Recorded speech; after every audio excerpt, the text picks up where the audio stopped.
The intro is still being worked on Nerevar, so I'm here in the meantime to tell you an X-classic. I worked in a prison in a remote area in southern Iraq, miles from Qasr. At the time I was there, it detained 30,000 prisoners, and an additional 3,000 that no one except people working there knew about.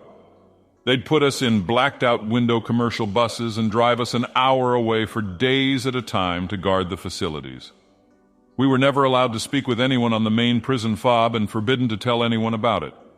We referred to it only as Jurassic Park, one of the black prisons run by contractor medical personnel. The facility itself was a facade of mud brick buildings resembling a small village. The place was complete with villagers, us, dressed up in man dresses, and a small area for goats on the outskirts. From a distance it looked legit, but up close you could see the bulges from our combat gear underneath the clothing. All of us there were picked for our darker complexion and allowed to grow facial hair. You also had to be military police with top secret and personnel reliability program or Yankee white clearance. I couldn't see Qasr from the facility, so I have no idea where we were, just that we were in the middle of nowhere. We had to park the gun trucks and buses away from the area and use netting to cover them. The trucks were manned by a private military company, so they looked like civilian vehicles besides being armored variations of normal vehicles.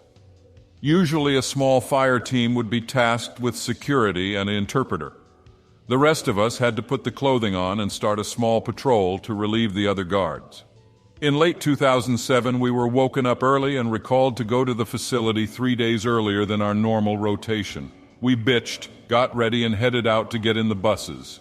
This time around, we arrived at a lot full of newer, up-armored Humvees told to STFU and get in.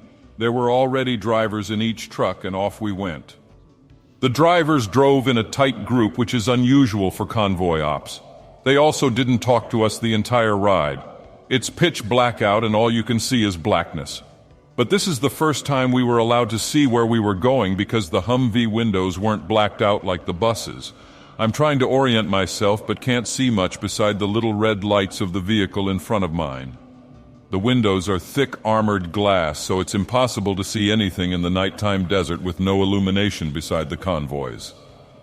We drive for little over an hour and you can see a faint glow in the distance. We start to get closer and it's the facility that's on fire. The lieutenant comes over our comms and relays that anyone not wearing American DCU pattern MOP 4 is to be eliminated via deadly force. None of us are wearing mission-oriented protective posture gear. The drivers stopped the vehicles and were told to dismount and rally around a group of LMTVs that were waiting for us. They start calling out SSI numbers and handing out mopping gear that is already our size. My WTF is going off hard. NCOs come around and tell us to gear up. We start putting on our mop gear and are abruptly told to stop and strip back down to our regular uniforms and take out our military ID cards, driver license, and any other form of photo identification on our person or gear. Little teams of private military contractors, for example, like Blackwater, start collecting and searching us. One guy would cut away our name tape, military branch tape, and unit patches. Once they finished, another team of them would come by and try to find anything the first one missed. Lastly, our NCOs did the same thing to see if the first two missed anything. Officers start rallying up our NCOs for the operations order, tells them what the plan is, and the rest of us are told to rally back up around another set of LMTVs, armored supply trucks like a newer Deuce and a half, and start unloading boxes filled with ammo, magazines, and newer NVGs than the ones we already had in our gear. These ones had a rail system that was attached behind our optics so we could wear a gas mask and still shoot and see in the dark. We're told to load as many magazines as possible and put the spares in our 3-day assault packs, fancy military for backpack. We already carried a basic load of 210 rounds and M9 pistols with 45 rounds in our ammo pouches on our IBAs, individual body armor. We're taken over to another area to zero our weapons at a makeshift little range made of HESCO blast barriers. With my NVGs, I can see that there is a security perimeter around us made up of PMCs. We shoot zero, then rally back up to hear what the plan is. We are to provide personal security for a team of contractors and are to follow any and all direction from contractors unless it's basic combat tactical decisions. We start forming up into squads, 12 people. Then break down into fire teams, about 4 people, and designate who will stay with the contractor, who will provide external security, and who will be clearing rooms. We then are briefed via rock drills, literally a map made up of rocks and lines in dirt, for which squads will assault at what entry points or defend entry points. We're leaving in platoon size, about 5 squads, and the rest of our normal security detail will provide an overwatch with heavy weapons/marksmen on the external perimeter once we start to systematically clear the village underlying prison facility. After all that, a team of 3 contractors wearing those pressurized suits that push air outward when it rips join my fire team. I want to say they had DuPont logos on the suit itself, but IDR we start to move toward our objective. The patrol there goes smoothly and we set up a perimeter and recon the area. Only a few buildings are still smoldering. The fire itself had gone out during all the BS of just gearing up. A majority of the village is intact. There are also bodies strewn about, but with the gas masks and only night vision, it's hard to make out if they are insurgents or the guys we normally relieved wearing local clothing. There is a small infrared beacon flashing at the base of one of the larger buildings and wants our team to shift to cover and clear that building. Plans are adjusted and the assault begins. It is damn near impossible to move with all mop suits on. That combined with sweat pooling in my mask and low visibility is making something relatively complicated in itself even more difficult. Fire teams make progress to their respective areas. The building is on the opposite side of the town, so it takes us a minute to get there. We bound and take positions, making it even more tedious as we move. I'm running to take up the next position and eat shit into the ground, landing on top of a body. The face is caved in and the gore gets all over my mask and suit. I notice he is armed with an M4, meaning he is American military, and there are shell casings and magazines strewn about his body. My guess is I lost footing when my foot hit the shell casings, and like marbles, they made me slide and lose balance. The guy behind me bounds up and drags me up by my assault pack back up to my feet, and we continue. Small arms fire is going off sporadically, but in controlled bursts, meaning that other teams are running into opposition but handling the situation. We arrive and stack up on our building and wait for the last team to get in place and set off 2 flashbangs to signal for all the building clearing teams to start. I'm covering my area of responsibility but can barely see shit with the sweat stinging my eyes and my inability to wipe it away because of the gas mask. The gunfire has quelled and the flashbangs echo throughout the village to signal the rest of us. I'm first in as leadman in my fire team. I'm having trouble seeing in the darkness and the mask is making it worse. I swing my weapon up and clear my area of responsibility. The rest of the fire team follows. The first room is clear, so I stack back up on the next door and wait to feel the pat on my back to assault the next room. My eyes are stinging at this point, and I really can't see anything. All I'm hoping is some prick doesn't get the drop on me and I get lit up. Feel the slap on my gear, shove open the door. I swing right and see a silhouette in the corner. He first cowers away from the light coming from my surefire flashlight, then rebounds. I can't see if he has a weapon or not, but he starts to run toward me. Reach to squeeze the trigger, but the rubber from my mop gloves is caught on the trigger guard. Something so simple and quickly taken care of becomes an action long enough to get me killed. 2 shots go off and my ears are ringing. The third man saw the threat and neutralized it. We start to stack on the next door after securing the assailant with flexi-cuffs. The contractor comes in and tells us to stand by, walks over and starts messing with the dead body. WTF this guy doing? Starts swabbing the mouth with Q-tips and prodding the body with other instruments. I can't really focus on what he is doing, as I'm responsible not to get us killed if someone comes through the next door. The other 2 technicians come in and start consorting with the contractor. The head guy walks over to my fire team leader and tells us to stop clearing immediately and stand by. The contractor gets on his radio and starts relaying a message to his people. Sitting there waiting, letting whomever is waiting for us to get into position because they know we're there now. And every minute wasted is a minute for them to prepare for our entry. I'm getting antsy thinking about it and want to keep moving but can't until I'm told. The contractor's radio goes back off, and he mumbles something into it, then addresses my fire team leader. We are told that anyone inside the facility is to be considered hostile and don't try to identify weapons, just shoot. Okay, here come War Crimes Tribunal.mp4. Contractor tells us to continue. Get to the door, feel slap, rush in, room clear. This is the deepest into the building any of us ever been. There is one last door with a keypad and badge reader. There is a dead guard in the corner with boils on his exposed skin, black blood pooled around him, and his clothing soaked through his clothes. The contractor follows us in when we secure the body. He repeats the process again but doesn't call it in again. We wait in the room for a minute and wait for other fire teams to finish their way up to their respective entrances. Waiting. Then one of our guys asks the contractor if we're supposed to shoot other American personnel. What a dumb question, I think. But then this prick looks at us and says, yes, anyone in this facility regardless of affiliation. What the hell? I can't even believe I'm hearing this.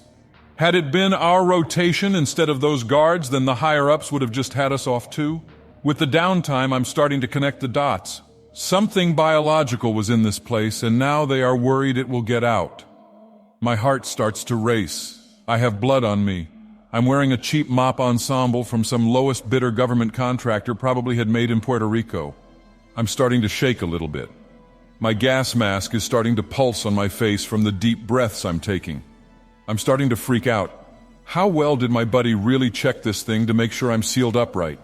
I ask the contractor if I'm safe inside my mop gear. He responds yes, nonchalantly. I yell at him that he has a suit that looks like it's out of the movie Outbreak, and that's easy for him to say. My leader tells me to chill out. I proceed to chill out, sort of. Radio goes back off, other teams are ready. The contractor walks up to the door and takes out the restricted area badge, swipes it, then enters his PIN. Door hisses loudly and retracts backwards with a hydraulic whir. Enter the next room. Sterile, one-way glass to my right, little corridor, not really a room. Shove the muzzle into one-way glass to break it in case someone is going to light me up from the other side. The muzzle makes contact and the solid glass doesn't even wobble. The shock hurts my wrist, continuing toward the end of the corridor, another keypad. The contractor does his thing. We assault into a long hallway with rooms on either side. Room clearing nightmare. The contractor assures us all these doors are secure and walks ahead of us to a specific door. I can hear movement and voices inside the rooms and realize they are where the detainees are kept in cells. Contractor talks to leader. Contractor wants us to force cell to extract the prisoner. We don't have any riot gear to do this. Have to do it anyway.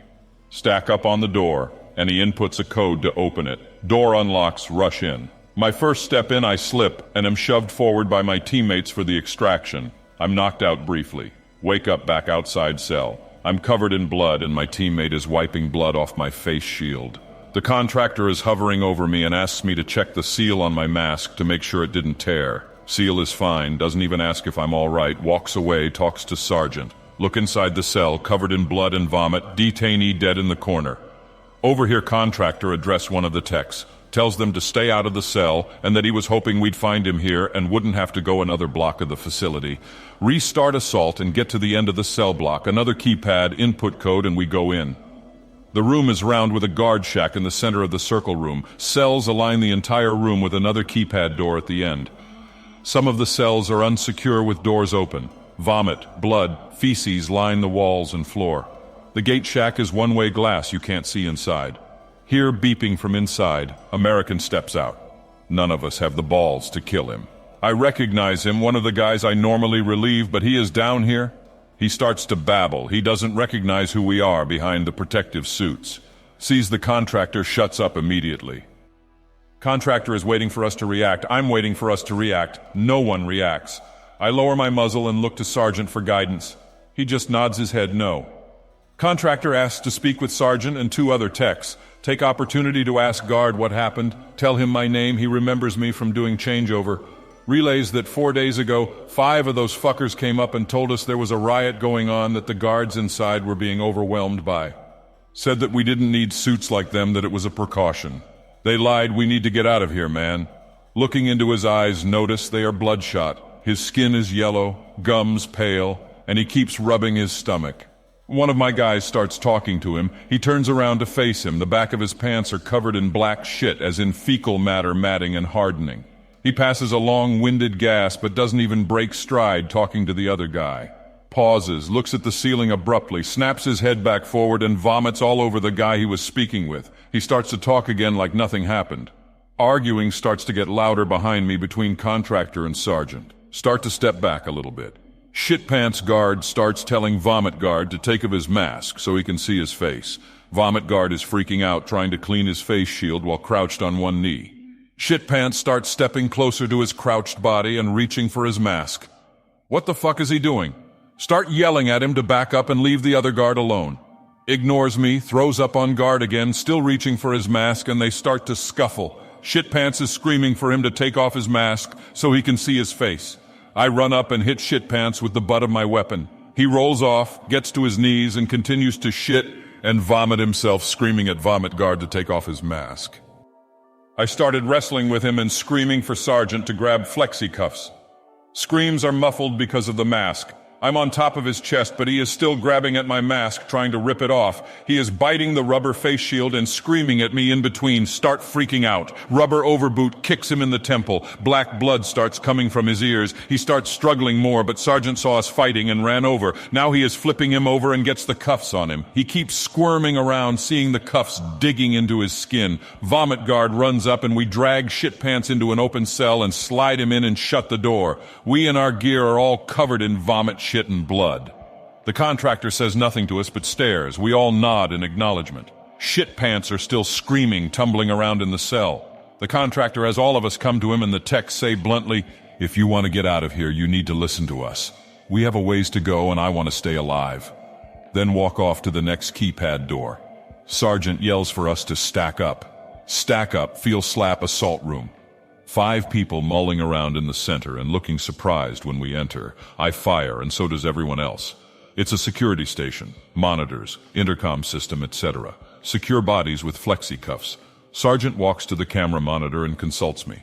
Says we can bypass a lot of shit if the contractor tells us where we are going. Agree. Call over the contractor. He agrees, and looks over the monitors, points to the facility clinic and says we need to go there so they can do their job and we can all leave. The facility is much bigger than expected. The contractor tells us the first rooms we passed are just holding areas for new prisoners to be sorted. Emergency exit map in security room, start to plan assault.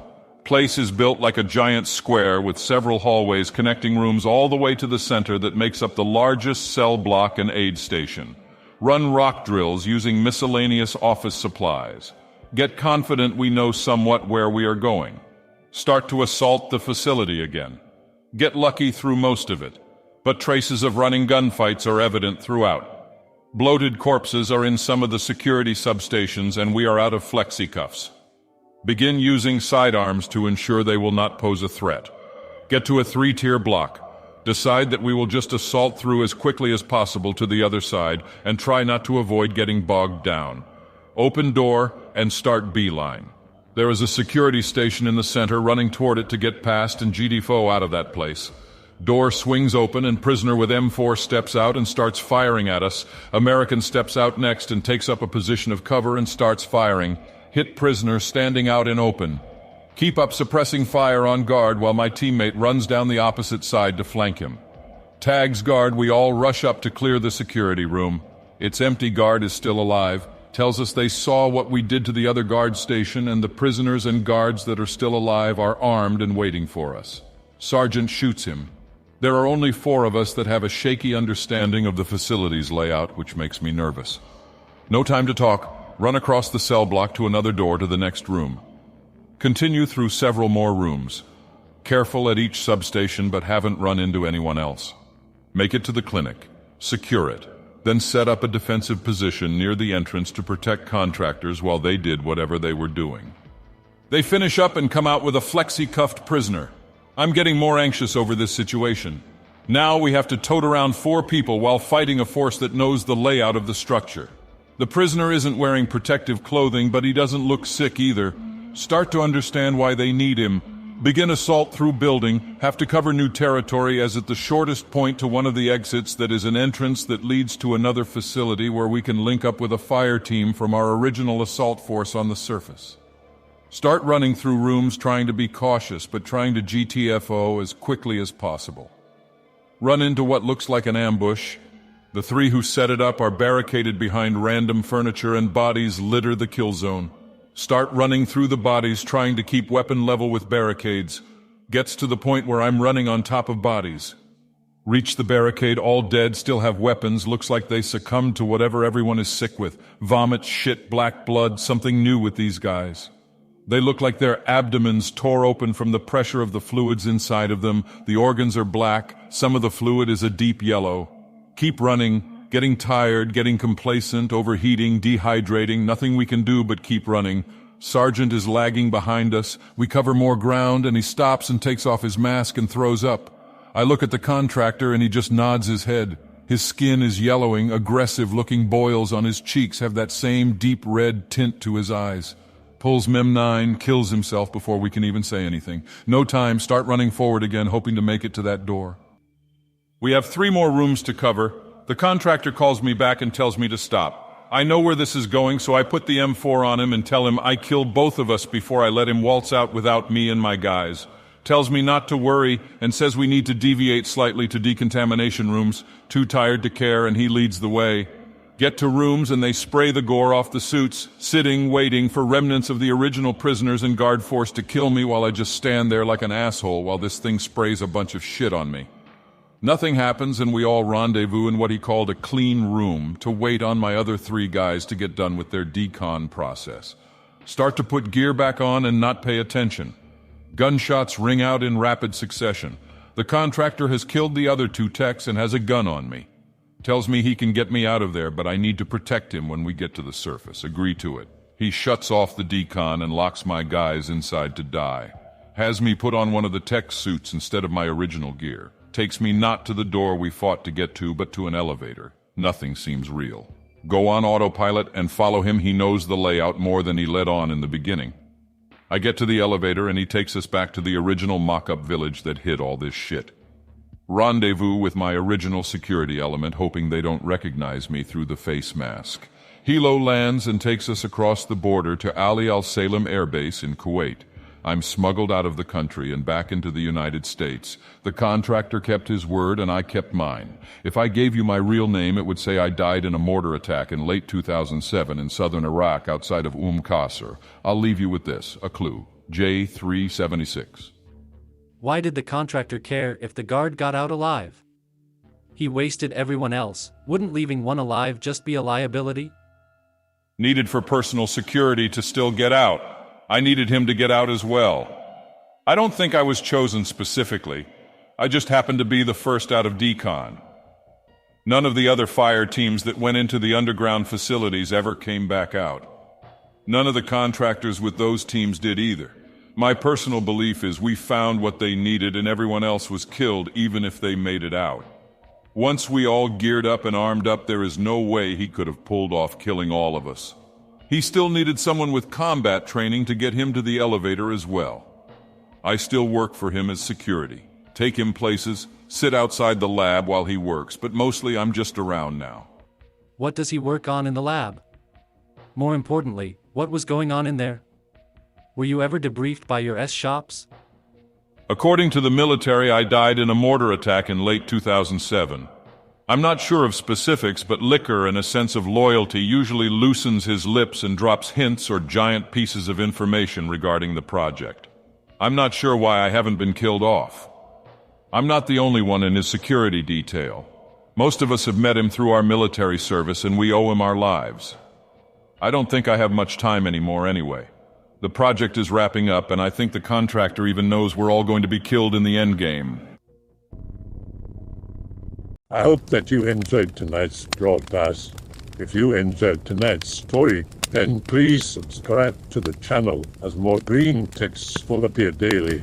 A new broadcast will appear when the clock strikes midnight Central Time.